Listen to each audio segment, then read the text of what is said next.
So my name is Holly Witten, and I am the founder and owner of a company called Leap Forward Group. And we are an original marketing and strategy firm. We also do public relations as well.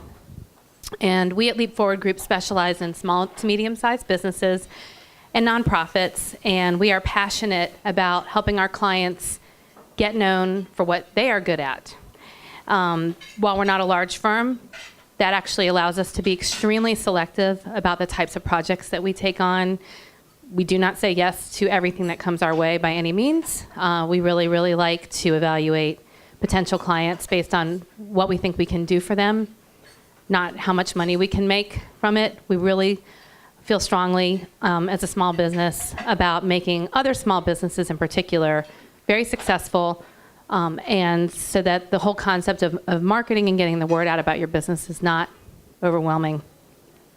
It also allows us, by being small, to give our clients a lot of personal attention. I like to think that the clients that we work with each feel, when we're dealing with them, that they are our only client, that we're not half there, half somewhere else. When we're engaged with our clients, that's who we're all about.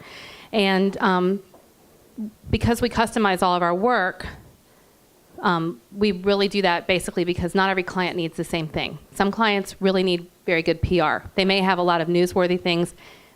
They don't even know what to do with that. They don't know how to spread the word about it. They don't know the time frame in which to do it and how to really get the most bang for their PR dollar. Other clients absolutely need new websites. Some clients don't need any websites. Some clients need to get very involved in social media, ramp that up. Others don't need to use social media at all. Some clients need graphic design, branding, logo, identity development, and others are well on their way, but they need other things. So everything we do for every client is completely customized, and we implement it that way too. And while most small businesses, and I know many of you are probably sitting here thinking this now, think we can't afford to have a marketing person or a consultant on board, that's not true.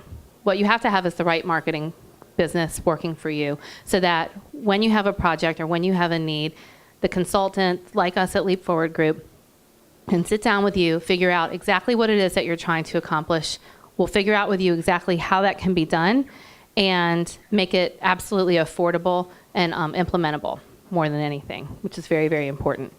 So while I've spoken to this group before, I don't know if any of you remember me from 2 years ago. I did the Intangibles workshop. Was anybody here for that? Raise your hand if you were here, because then I'll know. Okay, yes. One of my clients is here who met me there.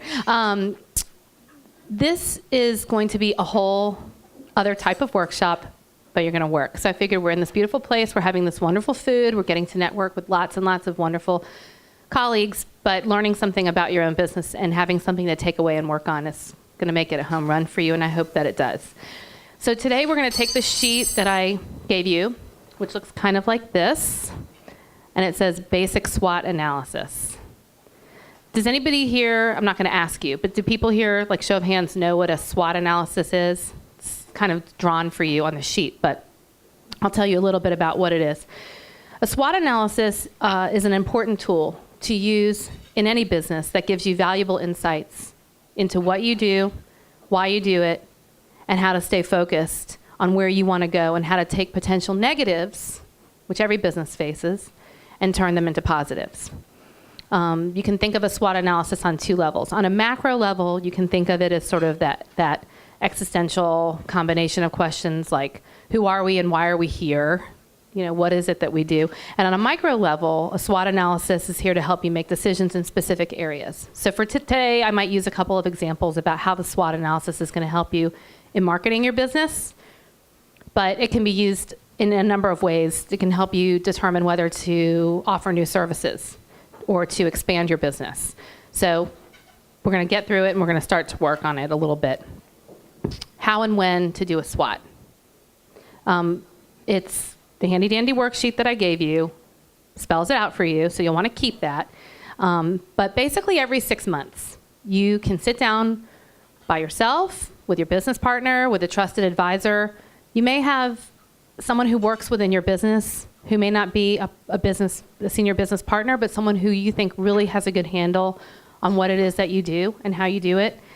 And you want to just sit down with that person and have 30 minutes, no more, every 6 months, go to lunch, go have a glass of wine, whatever it is, take out a sheet like this and start doing your SWOT analysis. And the reason you want to do it every 6 months is that I've found in doing this for my clients is that there usually is about a 6-month cycle. So if I start to work with a client in January, by midsummer, they're sort of thinking of a new wave of things that they might not have been thinking about in January. They might have a couple of the same things that they're really focused on or that they're gearing up for, but really they're sort of looking at the second half of the year. So it's really good to do it every 6 months. It's a good cycle to be on.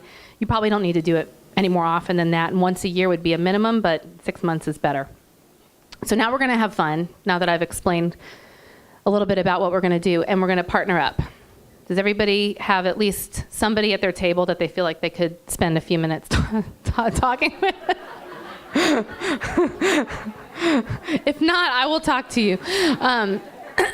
So here's what we're going to, work out your partners. Okay. And does each pair of partners have a pen or two? Okay. So what I want you to do, you're going to do your first SWOT analysis right here, right now, this minute. What I want you to do, please, is spend a minute or two before you talk to your partner and take out this sheet, and I want you to do the following. And I'll talk through each box, and I'll go slowly so you can do it while I describe it. Strengths. Yay, strengths. This is the most important box in the SWOT analysis. That's what the S stands for, and it comes first, therefore it's most important. Be honest about what your strengths are. And when I say be honest, you want to list no more than four things at the maximum that you / your business are really good at. Really, really good, your strengths. If any of you remember my intangibles workshop, which we are not covering today, if you remember what your intangible or intangibles were from that workshop, absolutely they should be in this box. So there should be no more than 4 things, but 2 at a minimum. What is it that your business is really good at? So has everybody had a chance to just describe your couple of strengths to your partner? Okay, excellent. I'm so glad you all have so much pride in your work. That makes me feel good to see. Weaknesses. Nobody likes to talk about their weaknesses, especially in business. And of course, we all have them. The best way for us to defeat our weaknesses is to be aware of them, right? You have to know what they are. Maybe it has something to do with your capabilities. Maybe you're not as fast at getting back to clients as you'd like to be. Maybe you have a specific way of doing things that really only allows you to work with certain types of clients and doesn't offer up opportunities for you to work across the board with everybody. Perhaps you only handle events of a certain size, no more than a certain size. And maybe you're not the best at communicating with your staff. Who knows? Write down 2 weaknesses.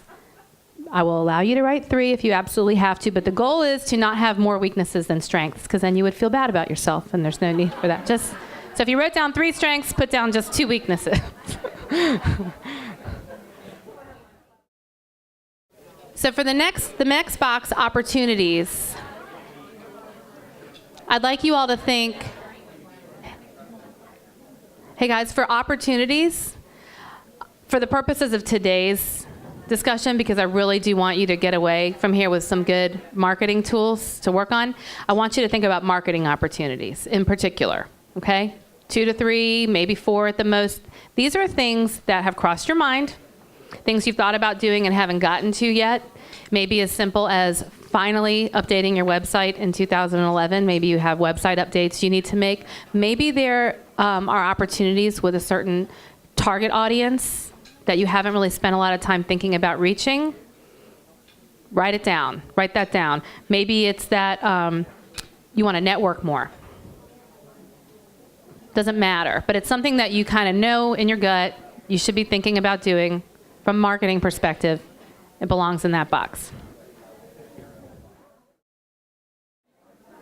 So we've covered our strengths, our weaknesses, some opportunities, and now we're going to talk about threats.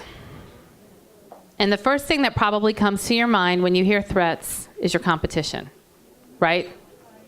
Right? Okay, if you're a photographer, there are other photographers. If you're an event planner, there are other event planners. That concept of there being competition needs to go away. And this is absolutely the hardest thing for people who have small businesses to do. But if you did not believe in your heart that there was enough business to go around for you to be able to make a living and to do what it is that you want to do in this line of work that you're currently in, that you're thinking about today, then you wouldn't have gotten in it in the first place.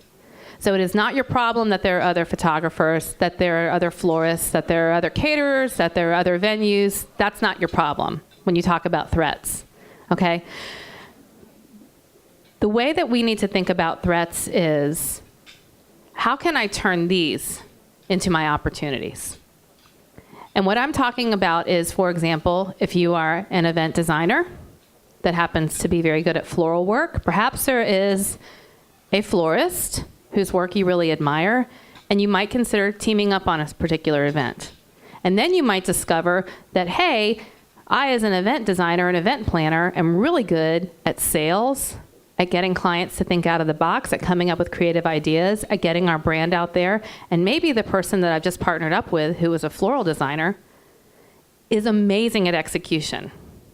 So where are there opportunities for you to take what has seemed like a threat and turn it into something that could be good for you? Because the fact of the matter is, and Linda made a mention of a client of mine, a long client of mine, the Atlanta 2-Day Walk for Breast Cancer. For years, this client has talked about Komen 3-Day. Komen's big. Komen's so big. They have millions and millions of dollars to spend on advertising alone, and we're the 2-Day, and we're a local event. And they, I think, had this perception that the Komen 3-Day was like this big bear, this big cloud that was always going to sort of cast a shadow on the 2-Day and be a threat and a competitor. And I said, what are you talking about? Every time an ad runs about the Komen 3-Day and brings awareness to breast cancer and brings awareness to the fact that there is something that people can do, your event benefits, right? It's this piggybacking effect. So it's the concept of what Linda and Heather have put together here, which is we don't have to think about other people that are in a similar or same line of work as we are, as being competitors. We have to find a way to sort of work together to create new opportunities and to find new ways to bring things to clients that want them to work with us. It could be a select few photographers that build a reputation that maybe refer business back and forth. But so that's when we talk about threats. So I'd like for you to think about the threats that you have and write down only the ones that you think you could actually turn into an opportunity. So this is challenging, just a couple, okay? If you are a photographer and you have a certain style of work and you have a certain type of client that you really like to work with, and in your door comes the opposite, the client that just doesn't fit. The style that they want for their photography, for their event, isn't what you really like to do. Their personality isn't really a fit with the type of people that you really enjoy working with. That's not who you're going to want to work with.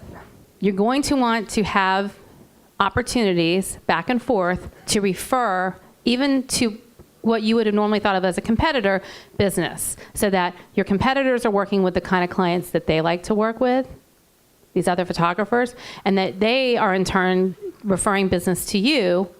You have to have a trusting relationship, and that could be a whole other workshop I could do for you or consult with you personally on it. But how to develop this way of feeling without a level of threat, feeling that there are more opportunities out there to be able to refer business back or forth.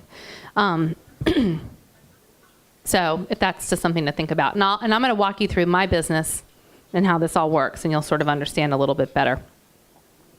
So what I want you to do is think about what you do with this piece of paper now. It's here. It's probably going to end up in your purse. Then it's probably going to end up on your desk, folded in half. And then in about 3 weeks, you're going to move it to another pile on your desk. And then in about 3 weeks from then, it's going to end up in your garbage can. But if it's fine, it's life. If you choose to, this can actually be a very valuable tool for you. If you visit it every 6 months with a colleague, with a friend, with a business partner, whomever, maybe with someone who you previously thought was a threat, who now you realize is an opportunity builder for you. What you should do is look at this sheet and draw right now an arrow from the weaknesses box to the strengths box. I'm going to tell you right here in this very room how to turn your weakness into a strength, and how to turn, as I just discussed in detail, you already know how, your threats into opportunities. So that you can talk about your business in a better way. Because, as I mentioned before, marketing is about how we communicate what we do. All right?